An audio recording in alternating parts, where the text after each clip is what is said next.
Hello everyone, today we will study about the phosphine. ठीक है, आपका जो फोस्फीन होता है केमिकली किस तरीके से लिखा जाता है, PH3 की फॉर्म में लिखा जाता है। ठीक है, तो बात कर लेते हैं इसके स्ट्रक्चर की। आपका जो PH3 का स्ट्रक्चर होता है वो सिमिलर होता है आपके NH3 के स्ट्रक्चर के तरह। ठीक है, तो किस तरीके से बनेगा मैं आपको बना के दिखा देती हूँ। यहाँ पे इसमें आपकी 3 PH बॉन्ड्स होंगी। ये सारी कैसी बॉन्ड होंगी आपकी, सिग्मा बॉन्ड, और इसके पास क्या होगा, एक loan pair of electron present होगा। ठीक है, तो इसकी हाइब्रिडाइजेशन क्या होगी आपकी, sp3। ओके, इसकी ज्योमेट्री कैसी होगी आपकी, टेट्राहेड्रल, और इसकी जो शेप है वो कैसी होगी आपकी, पिरामिडल। ठीक है, तो ये आपका स्ट्रक्चर है किसका, फोस्फीन का, और ये बिल्कुल सिमिलर होता है आपके अमोनिया के स्ट्रक्चर की तरह। अब बात कर लेते हैं इसकी प्रिपरेशन की। तो प्रिपरेशन में सबसे पहले हम बात करेंगे इसकी लेबोरेटरी प्रिपरेशन की। ठीक है, तो लेबोरेटरी जो इसकी प्रिपरेशन है वो कैसे आपको मिलेगी वो हम देख लेते हैं। अभी आपने करना क्या है, आपने व्हाइट फॉस्फोरस लेना है, उसको डिसॉल्व कराना है NaOH के सोल्यूशन में। ठीक है, तो जब आप व्हाइट फॉस्फोरस को NaOH के सोल्यूशन में डिसॉल्व करेंगे तो आपको क्या मिलेगा, फोस्फीन मिलेगा, PH3 मिलेगा, प्लस में आपको सोडियम हाइपोफॉस्फाइड मिलेगा। ठीक है, ये जो आपका NaH2PO2 है ये आपका क्या है, सोडियम हाइपोफॉस्फाइड है। ठीक है, अब जो हमें यहाँ पे ये जो फोस्फीन गैस मिलेगी, ये गैस अगर हमारे पास क्या है, प्योर है, अगर हमारे पास प्योर फोस्फीन गैस मिल रही है तो ये कैसी होती है आपकी, नॉन इन्फ्लेमेबल होती है। ठीक है, और अगर ये इम्प्योर होती है तो कैसी होती है, ये आपकी इन्फ्लेमेबल हो जाती है। और इन्फ्लेमेबल क्यों हो जाती है, क्योंकि इसके साथ वेपर्स आ जाते हैं, किसके, due to the presence of vapours of P2H4 और P4 वेपर्स। इन वेपर्स की प्रेजेंस होने की वजह से, इन वेपर्स की प्रेजेंस होने की वजह से आपकी जो इम्प्योर फॉस्फीन है वो कैसी हो जाती है आपकी, कैसी हो जाती है आपकी, इन्फ्लेमेबल हो जाती है। ठीक है, इम्प्योर फोस्फीन आपकी इन्फ्लेमेबल होती है due to the presence of P2H4 और P4 वेपर्स की वजह से। तो इसमें होता क्या है, इसको प्योर करने के लिए आपका जो यहाँ पे ये PH3 गैस फॉर्म हुई है, इस PH3 गैस को ट्रीट कराया जाता है किसके साथ, HI के साथ। ठीक है, तो ये क्या फॉर्म करेगा यहाँ पे, फोस्फोनियम आयोडाइड। क्लियर है आपको, क्या फॉर्म करेगा ये, फोस्फोनियम आयोडाइड। अब इस फोस्फोनियम आयोडाइड को हम फर्दर किसके साथ ट्रीट कराएंगे, NaOH के साथ। तो जब हम इस फोस्फोनियम आयोडाइड को NaOH के साथ क्या कराएंगे, हीट कराएंगे, तो मुझे जो यहाँ पे आपको जो गैस मिलेगी वो कैसी मिलेगी, प्योर फोस्फीन गैस मिलेगी। ठीक है, साथ में आपको NaI का सॉल्ट भी मिलेगा और साथ में आपको क्या मिलेगा, वाटर भी मिलेगा। तो आप देख सकते हो आपका एक OH और एक H यहाँ से मिलकर वाटर बना लेगा, NaI के साथ कंबाइन करके NaI बना लेगा, और आपका PH3 जो आपको यहाँ पे मिलेगी वो कैसी मिलेगी आपको, प्योर। ठीक है, तो आप ये ध्यान रखना, जब आप व्हाइट फॉस्फोरस को NaOH सोल्यूशन के अंदर डिसॉल्व करते हैं तो आपको फोस्फीन गैस मिलती है प्लस सोडियम हाइपोफॉस्फाइड मिलता है। अगर आपकी ये फोस्फीन गैस अगर प्योर फॉर्म में है तो ये नॉन इन्फ्लेमेबल होगी, लेकिन अगर ये इम्प्योर फॉर्म में अवेलेबल है तो ये कैसी हो जाती है आपकी, इन्फ्लेमेबल हो जाती है due to the presence of P2H4 और P4 वेपर्स।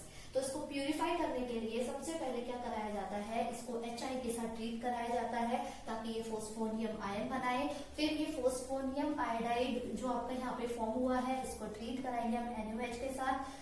NaOH के साथ जब हम इसे हीट करेंगे तो मुझे प्योर फोस्फीन गैस यहाँ पे मिल जाएगी। ठीक है, so this is the laboratory preparation of the phosphine gas. ठीक है, और किस तरीके से हम इसे प्रिपेयर कर सकते हैं मैं आपको वो भी दिखा देती हूँ। It can also be prepared by calcium phosphide with water or dilute HCl। ठीक है, तो कैल्शियम फोस्फाइड को अगर आप वाटर या डाइल्यूट HCl के साथ ट्रीट कराएंगे तो भी आपको फोस्फीन गैस मिल जाएगी। कैसे, कैल्शियम फोस्फाइड का फॉर्मूला क्या होगा, Ca3P2। ठीक है, अगर मैं इसे वाटर के साथ रिएक्ट करा रही हूँ तो मुझे यहाँ पे क्या मिलेगा, PH3 मिलेगा, प्लस में क्या मिलेगा मुझे यहाँ पे कैल्शियम हाइड्रोक्साइड मिलेगा। ठीक है, और अगर आप इस कैल्शियम फोस्फाइड को रिएक्ट कराते हैं किसके साथ, HCl के साथ, तब आपको क्या मिलेगा, फोस्फीन गैस मिलेगी, प्लस में आपको क्या मिलेगा, कैल्शियम क्लोराइड मिलेगा। So this is how you can prepare the phosphine gas.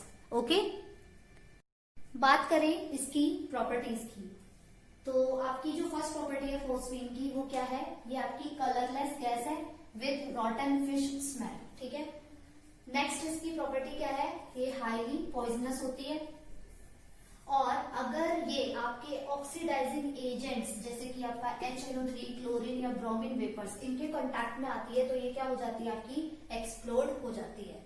ठीक है, ये कैसा नेचर होता है इसका, बेसिक इन नेचर होती है। ये बेसिक इन नेचर किस तरीके से होती है, जैसे आपका जो अमोनिया होता है, अमोनिया में जो नाइट्रोजन होता है it is having the lone pair of electron, ऐसे ही आपका जो फोस्फीन है इसमें जो आपका फोस्फोरस है इसके पास क्या होता है, एक लोन पेयर ऑफ इलेक्ट्रॉन होता है।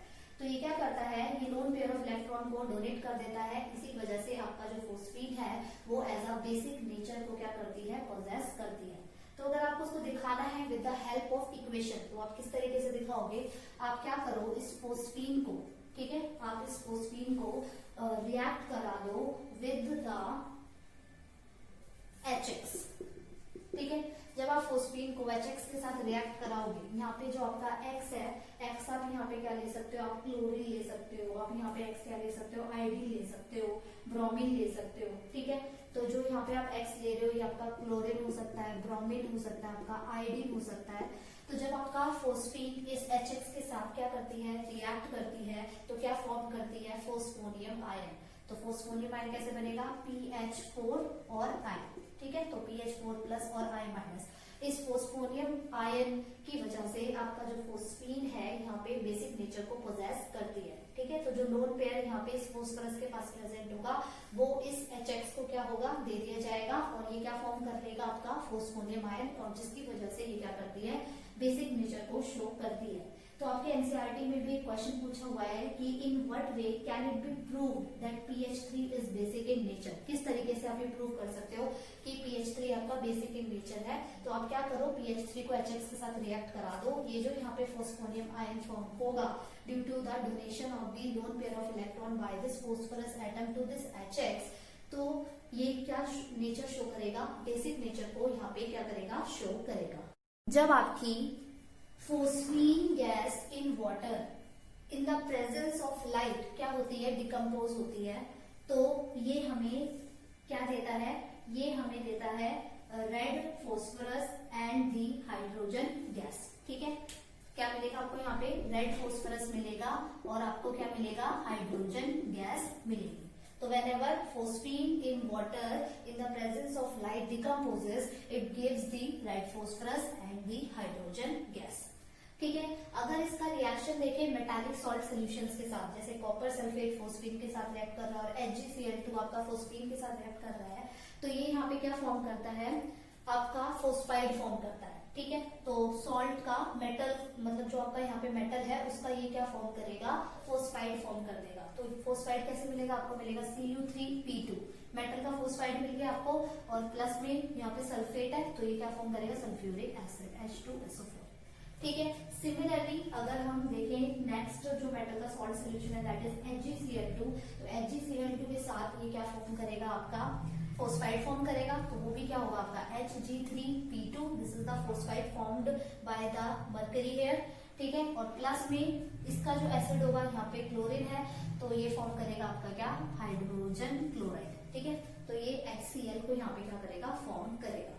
ठीक है, तो जब भी आपकी जो फोस्फीन है मेटेलिक सॉल्ट सोल्यूशन के साथ रिएक्ट करी जाती है तो वो क्या करती है, फोस्फाइड्स को फॉर्म कर देती है। ठीक है, और ये जो आपके फोस्फाइड्स हैं प्रेसिपिटेट की फॉर्म में आपको रिएक्शन में मिल जाते हैं।